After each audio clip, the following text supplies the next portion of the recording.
Hello and welcome back. I am doctor Aniruddh Dinge और आज हम बात करेंगे कि मुंह पे सूजन क्यों आती है। मेरे जो भी पेशेंट आते हैं तो उनको एक प्रश्न रहता है कि मेरे मुंह पे सूजन क्यों आ गई है, मेरा मुंह सूज क्यों गया है। तो उनको अचानक से रात को सोते हैं और सुबह सूजा हुआ दिखता है, तो उनको समझ में नहीं आता है कि ये सूजन क्यों आई है। तो अभी इसका सबसे मेन कारण ये है कि अगर हमारे दांतों में कभी दर्द हो रहा है और हम उसके लिए इलाज नहीं करते, डॉक्टर के पास नहीं जाते हैं, मेडिकल स्टोर पे जाके दवाई खा के उसको रुका देते हैं, तो क्या है, दर्द तो रुक जाता है पर जो कीड़ा है, जो सड़न है, वो बढ़ती रहती है। इन्फेक्शन जो है जो बढ़ते रहता है। तो इसी तरह ये धीरे धीरे क्रॉनिक होते जाता है। तो ये जितना पुराना हो जाएगा, जितना क्रॉनिक हो जाएगा, उतना दांतों के नीचे, जड़ के नीचे इन्फेक्शन पैदा करता है। और इन्फेक्शन बढ़ने के बाद वहां पे पस मवाद होना चालू हो जाता है। और पस मवाद को निकलने के लिए अगर जगह नहीं मिलता है तो सबसे पहले वो वहां पे सूजन पैदा।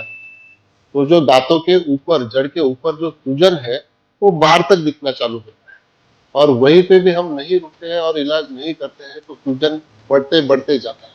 और ऐसे कंडीशन में अगर हम डॉक्टर के पास जाते भी है और डॉक्टर हमें दवाई देते भी है और एक दो दिन में उससे राहत नहीं मिलती है, तो हम फ्रस्ट्रेट हो जाते हैं कि दवाई लेने के बाद भी सूजन कम नहीं हो रहा है, वो बढ़ ही रहा है। तो एक्चुअली वो एग्रीवेटिंग फेज में ही रहता है, वो बढ़ते ही रहता है। तो इसका मतलब ऐसा नहीं कि हमने दवाई लेना बंद करना चाहिए, दवाई हमने कंटिन्यू रखना चाहिए। क्योंकि ये जो सूजन बढ़ रहा है वो बढ़ते ही रहेगा, धीरे धीरे वो कंट्रोल में आएगा। धीरे धीरे वो बढ़ना कम हो जाएगा, जैसे जैसे हम दवाई लेंगे तो उसका बढ़ना कम हो जाएगा और धीरे धीरे फिर वो कम होना चालू हो जाएगा। और इस तरह एक 5 से 7 दिन में वो सूजन कम होना चालू हो जाएगा।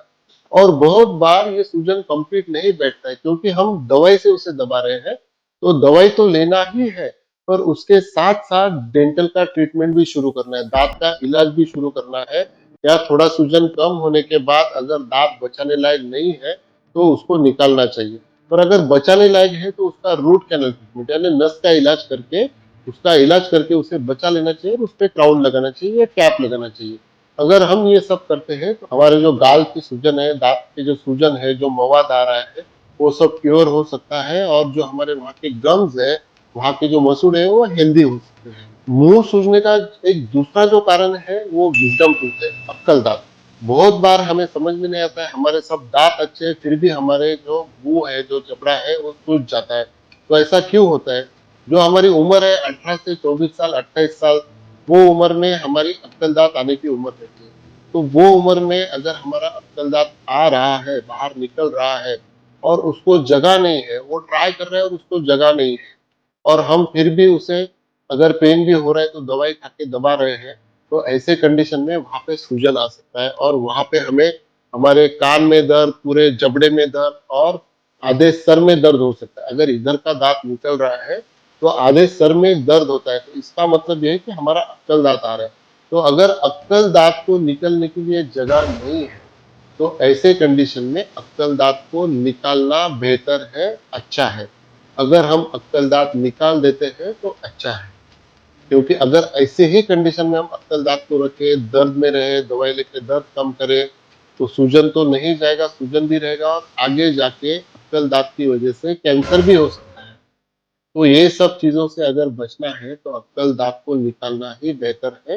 अक्कल दांत निकाले तो अच्छा है। और इसका तीसरा कारण ये है कि अगर हमारा कुछ एक्सीडेंट हो जाता है या हम गिर जाते हैं और हमारे दांतों को इंजरी होती है, दांत फ्रैक्चर हो जाता है या दांतों का जड़ फ्रैक्चर हो जाता है, ऊपर से तो दांत अच्छा दिख रहा है पर जड़ फ्रैक्चर हो गया है और उसमें बाद में इन्फेक्शन होता है, तो ऐसे कंडीशन में भी हमें स्वेलिंग आ सकता है। तो इसके लिए भी सेम है, आपको हर चीज के लिए, स्वेलिंग के लिए घर पे इलाज करना इतना आसान नहीं है। तो अगर ऐसी कंडीशन आती है तो आपके सर्जन के पास जाइए, डेंटल सर्जन के पास जाइए, परामर्श कीजिए, कंसल्टेशन कीजिए और प्रॉपर ट्रीटमेंट लीजिए। मैं आशा करता हूँ, उम्मीद करता हूँ कि इसमें मैंने जो समझाया वो आपको समझा रहेगा। और अगर आपको इसके बारे में कुछ कंफ्यूजन है, कुछ और जानकारी चाहिए, तो आप मुझे कमेंट बॉक्स में पूछ सकते हैं या जो दिया गया हेल्पलाइन नंबर है उस पर आप इंक्वायरी कर सकते हैं या कॉल कर सकते हैं। और अगर आप इन सब चीजों से बचना चाहते हैं तो हमारा मिशन है डिके फ्री डिकेड, यानी आने वाले 10 साल में हमें हमारे देश को डिके फ्री करना है, कैविटीज फ्री करना है, केरीज फ्री करना है, ताकि जो हमारी आने वाली जनरेशन है उनके दांतों की हेल्थ, गम की हेल्थ अच्छी रहे, ओरल हाइजीन अच्छी रहे और वो अच्छे से स्माइल कर पाए और खाने का आनंद ले पाए। तो इसके लिए मैंने मेरे जैसे 4-5 वीडियो बनाए हैं, जैसे कि ओरल हाइजीन कैसी रखनी चाहिए, ब्रशिंग कैसे करना चाहिए, फ्लॉसिंग कैसे करना चाहिए और माउथ वॉश कैसे करना चाहिए कि नहीं करना चाहिए, क्यों करना चाहिए। तो अगर आप ये देखें तो आपका काफ़ी अवेयरनेस बढ़ सकता है। और अगर आपने दांतों पे काफ़ी खर्चा किया है, तो आपके आने वाली जनरेशन या आपके रिलेटिव्स, आपके फ्रेंड्स, इनका इसके ऊपर खर्चा ना हो, इसके लिए ये जो मेरे बेसिक वीडियोज़ हैं, ये आप शेयर कर सकते हैं।